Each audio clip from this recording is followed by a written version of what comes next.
Where do we go after we die?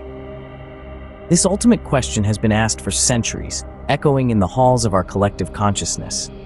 It's a question that's haunted us, intrigued us, and often scared us. We as humans have always been fascinated by the mystery of death, the unknown that lies beyond our mortal coil. Religion and spirituality offer comforting narratives, proposing that something positive, perhaps even beautiful, awaits us beyond death. Yet science, with all its breakthroughs and advancements, provides no such reassurances. In fact, it often leads us to believe that when the body ceases to function, so does the mind, the soul, the memories, the personality, the feelings. But science, for all its prowess, lacks proof about what happens after death. This absence of evidence leaves us in the throes of fear and doubt. Both religious, spiritual, and scientific views on death are based on assumptions that can't be proven, leaving the question, where do we go after we die, shrouded in mystery. Understanding how things end requires understanding how they began. Let's delve into the concept of consciousness. It's a term we often use, but what exactly does it mean? In simple terms, consciousness is the state of being aware and able to think and perceive one's surroundings, thoughts, and feelings. It's the glue that binds our sense of self with the world around us. But where does consciousness originate? This question has stumped philosophers, scientists, and spiritual thinkers alike for centuries. Some suggest it's a byproduct of our brain's complex processes, while others propose it's a fundamental aspect of the universe, akin to time and space. Now, why is understanding consciousness so crucial when discussing life and death? Because it's the core of our existence. Our thoughts, emotions, memories, and sense of self all reside in this intangible realm of consciousness. When our physical bodies cease to function, what happens to this non-physical aspect of ourselves?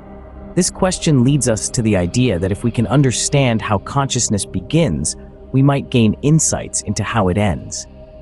If consciousness is merely a result of our brain's workings, it would logically cease when the brain dies. But if consciousness is fundamental, like time or space, could it continue to exist beyond the death of our physical bodies? The answer, however, is not straightforward. Despite our scientific and technological advancements, we still don't fully understand the nature of consciousness. We know it's there, we experience it every moment of our lives, but we can't quite pinpoint its origins. This lack of knowledge about the beginning of consciousness makes its end an enigma. We know that our bodies have a finite lifespan, but does the same apply to our consciousness? Or does it transcend the physical laws that govern our bodies? These questions highlight the complexity of the relationship between life, death, and consciousness. They challenge our understanding of existence and encourage us to seek deeper truths about the nature of our reality. Without knowing the beginning of consciousness, its end remains a mystery.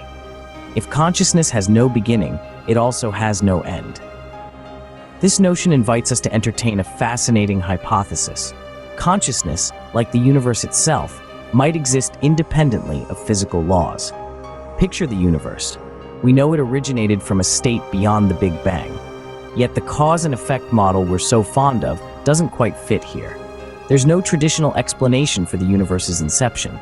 It's a reality that lies outside the bounds of physical laws, a reality that seems to have simply come into being. In the same vein, consider consciousness. It's a phenomenon that doesn't neatly fit into the cause and effect paradigm.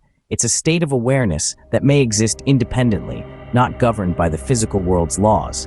At the quantum level, particles pop into existence spontaneously, without any discernible cause.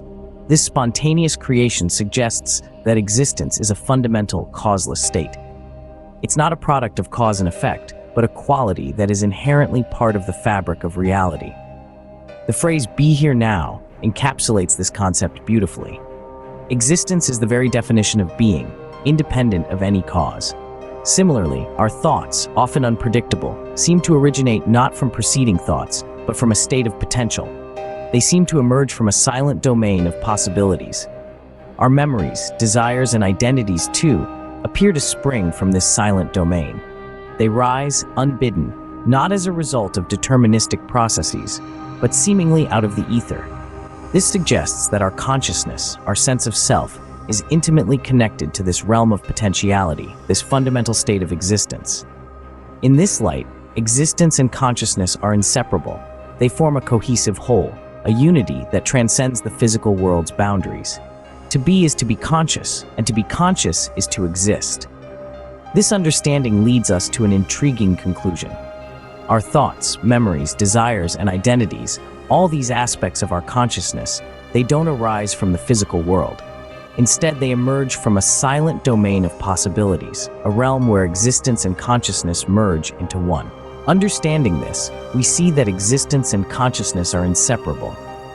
This is a profound realization, one that might initially be challenging to grasp, yet it holds a transformative potential. Imagine, if you will, a vast ocean. This ocean represents existence, infinite, timeless, and immeasurable. Now, imagine each wave on this ocean as an individual consciousness, rising, cresting, and then merging back into the ocean. These waves are never separate from the ocean, just as our consciousness is never separate from existence. They are born from it, they are made of it, and they return to it. As we dive deeper into this understanding, we start to see that our identities, our thoughts, memories, desires, fears, are merely waves on the surface of the ocean. They rise and fall, but the ocean remains unchanged. This metaphorical ocean is our true home, the eternal backdrop against which the play of life unfolds. What does this mean for our fear of death? Well, if we identify as the wave, death seems like a terrifying end. But if we identify as the ocean, death is merely a transition, a wave merging back into the vastness from which it arose. Recognizing that we are inseparable from existence, that we are more than just the individual wave, can bring a profound sense of peace. It can alleviate the fear of death, the fear of the unknown. Because even in the face of death, the ocean of existence remains. Our consciousness, our true home, continues. This shift in perspective can be deeply transformative. No longer do we need to cling to the wave in fear of its dissolution.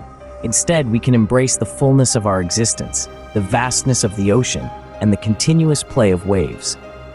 This is not to diminish the value of our individual experiences, our unique wave patterns. They are important, they are real, and they shape the ocean as much as the ocean shapes them. But they are not all that we are. Underneath the ebb and flow of life, we are the ocean, timeless and infinite. Understanding this can transform our worldview, showing that consciousness is our eternal home. By embracing our true nature, we can navigate life with a sense of peace and equanimity, knowing that we are always home, always part of the greater whole. Opening, the concepts of beginning and end are misleading. In our exploration of life's greatest mystery, we've journeyed through the realms of science, spirituality, and philosophy, seeking answers to the question, where do we go after we die? We've considered the idea that death might not be the final stop, but a transition, a mere change of state. We've pondered on the nature of existence, on the continuity of consciousness, and the potential eternity of our being. We've delved into the idea that our thoughts, memories, desires, and identities emerge from a silent domain of endless possibilities. Perhaps, in the grand scheme of things, the line between life and death is not as stark as we once believed. Perhaps our consciousness, our awareness, is not extinguished but continues in a form we cannot yet comprehend. For in the dance of existence, consciousness is the music that never stops playing. Ending, exploring this state reveals that we never leave home. There is no alternative to existence.